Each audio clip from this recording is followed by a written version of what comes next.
Quão científicas são as ciências behavioristas? A psicologia não é um uniforme corpo de conhecimento científico, tal como a termodinâmica ou a química orgânica. Quando falamos em psicologia, estamos nos referindo a um complexo emaranhado de ideias e teorias, muitas das quais se contradizem.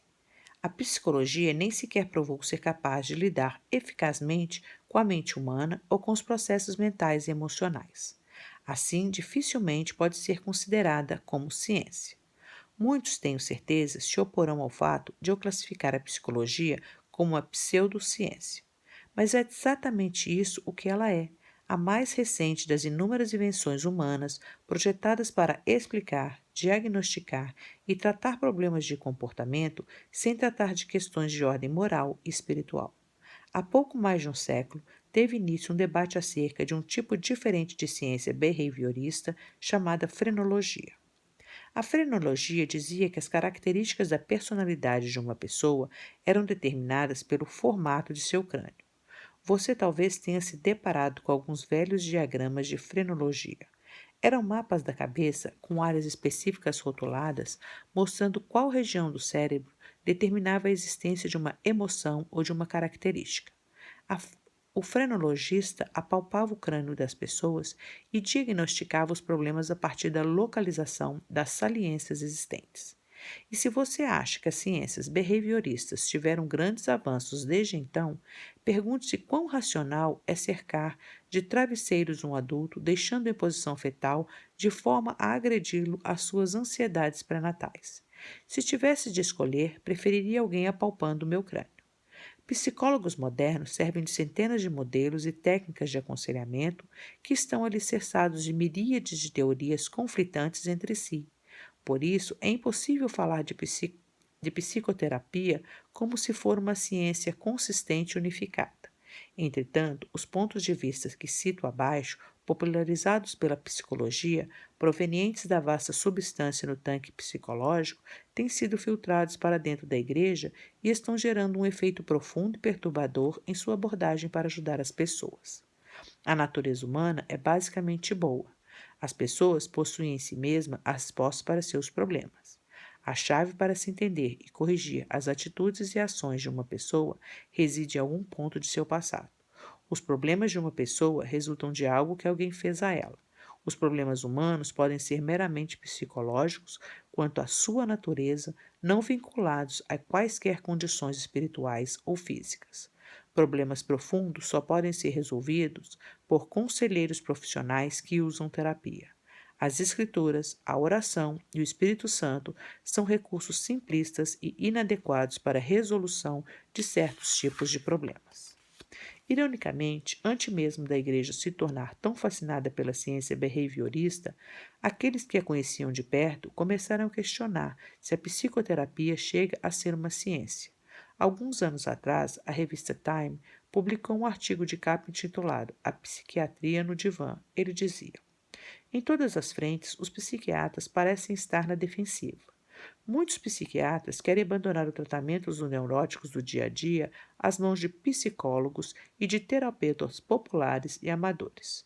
Afinal de contas, será que é necessário estudar arduamente para se conseguir um doutorado a fim de papear solidariamente e dizer ao paciente que ele é exigente demais consigo mesmo?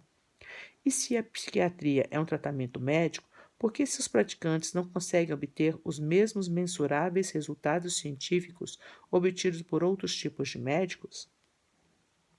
Os próprios psiquiatras reconhecem que sua profissão tem cheiro de alquimia moderna, repleta de jargões, ofuscação e mistificação, mas carente de verdadeiro conhecimento. Como sempre, os psiquiatras são os críticos mais severos de si mesmos. Thomas Sasses, há muito o mais franco e enfadonho da profissão, insiste em que não há tal coisa como a doença mental, apenas os problemas normais do viver. Fuller Torrey, outro psiquiatra antipsiquiatra, está pronto a consentir que existem algumas poucas doenças do cérebro, como a esquizofrenia, mas afirma que elas podem ser tratadas com um punhado de comprimidos que poderiam ser ministrados por médicos ou mesmo por médicos residentes.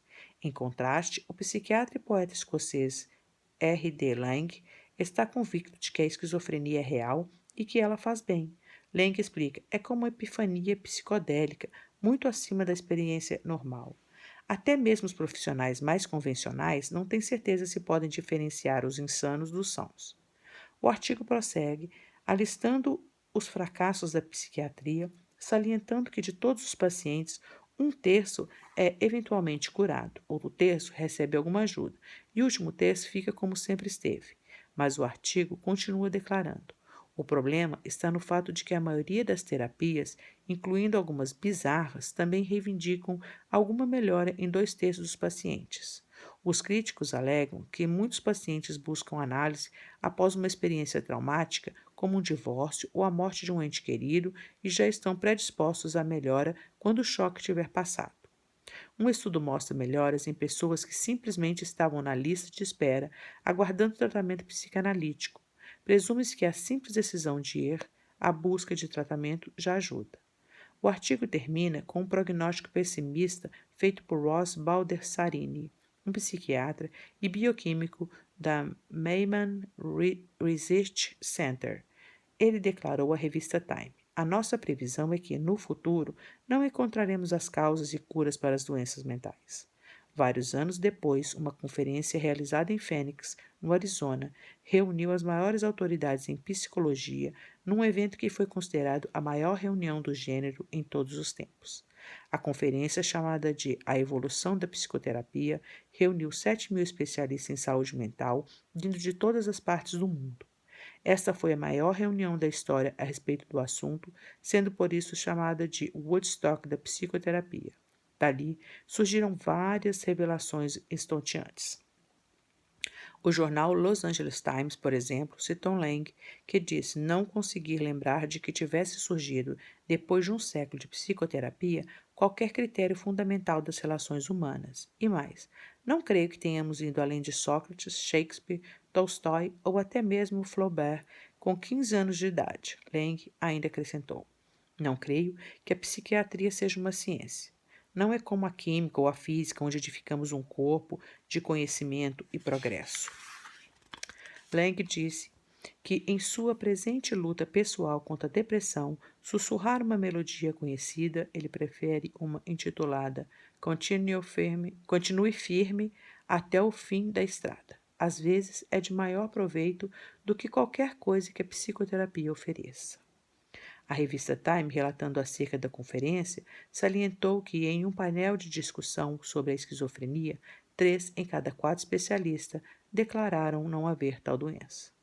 R. D. Lang, a voz predileta dos estudantes rebeldes dos anos 60, mantém sua opinião romântica a respeito dos esquizofrênicos como sendo vítimas corajosas que estão resistindo a uma cultura cruel. Ele sugeriu que muitos são diagnosticados como esquizofrênicos simplesmente porque dormem durante o dia e ficam acordados durante a noite. A esquizofrenia jamais existiu até a palavra ser inventada, ele afirmou.